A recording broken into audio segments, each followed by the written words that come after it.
Hi guys! Gandang hapon sa lahat. Tapos ko lang. Naligo. So, lagyan tayo ng sans. Lalagyan ako ng sans. So,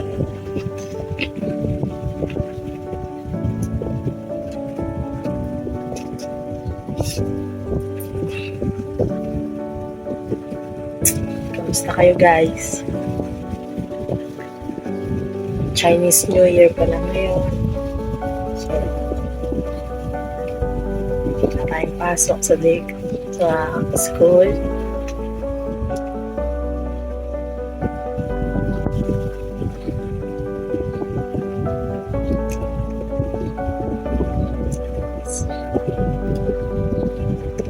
So, dito tayo ngayon sa bahay. And, gusto ko lang i-take yung opportunity na to na muli nakapag-usap tayo. So, alam nyo guys, these past few days, sobrang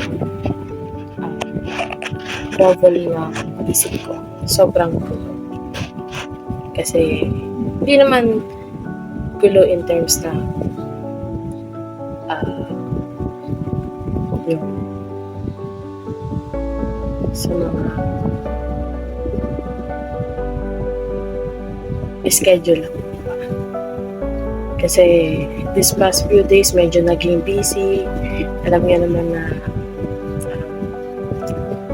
ang gawa ng kalaban is akala mo minsan blessing. Oo, blessing yun. Blessing in a way na hindi natin namamalayan yung time natin is nakukonsume na. Halimbawa, ngayon, ako kasi, routine ko kasi is every morning, as much as possible na kayanin kong gumising, and then pray talaga muna before everything else na mag-start ako sa syempre magluluto muna, preparation, kasi maaga yung pasok namin ng asawa ko sa barangay. Kasi hindi nakakaalam, barangay captain yung asawa ko, and me is teacher aide ako, assistant ako sa daycare. So daycare worker ako guys.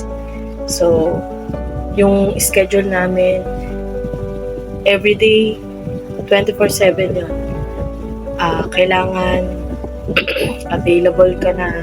So, maaga pa lang, preparation, breakfast, gano'n. So, normal routine. So, magluluto ako, gano'n.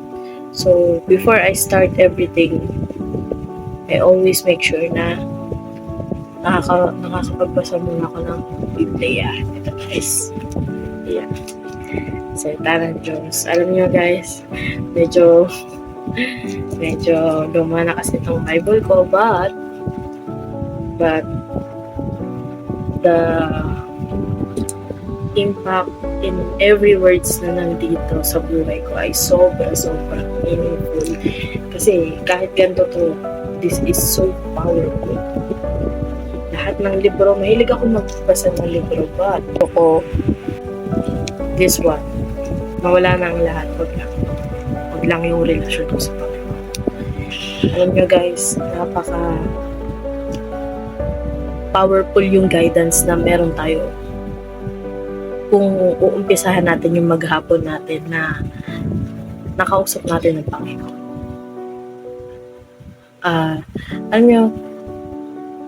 Alam mo yun, yung iba yung direction na magagawa. Minsan, sobrang busy mo, sobrang pero alam mo yun, everything is smooth, everything is so aligned accordingly to His plan. Pag inuna mo siya na hingin yung guidance niya. So, ganun talaga yung feeling ko eh. And I want to share that to you guys. Kasi, syempre, ano ba naman ako, di ba? Ano ba naman yung naging maganda yung impact sa akin.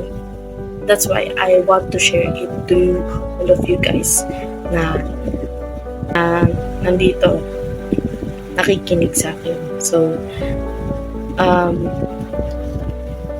if everything na gagawin nyo sa mga susunod na araw, I just want to suggest, unahin nyo ang Panginoon. Unahin nyo munang basahin ang kanyang salita. So, kung bago ka sa pagbabasa ng Biblia, before you start opening this book, just take a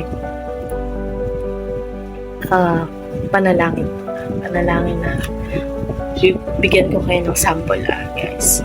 Sample, alam niyo maganda yung panalangin is nanggagaling sa puso. Hindi yung i-memorize nyo, hindi nyo masasabi na scripted, ganun po guys. Yung paulit-ulit, pero maganda yung panalangin na nanggagaling dito sa puso. Nanggagaling dito na siya at ikaw may personal na relasyon. Relasyon ng salita niya. So, alam niyo guys, simple lang naman yung gusto ng Panginoon. Simple lang naman yung gusto ng Ama na magkaroon tayo.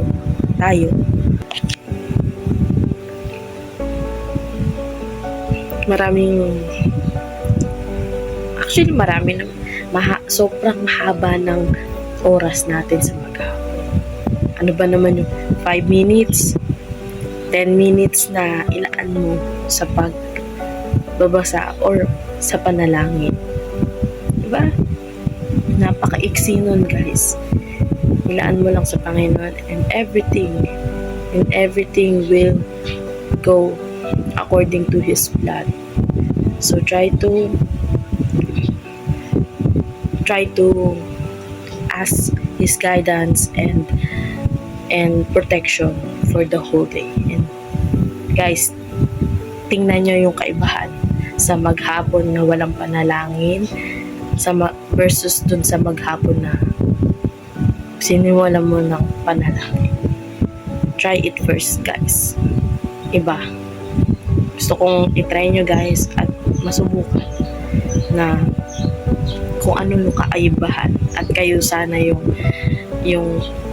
ma-experience nyo yung gaano kabuti ang Panginoon sa buhay natin. So, thank you for everything. Thank you guys sa panonood and that's all for today. See you on my next vlog. Salamat po.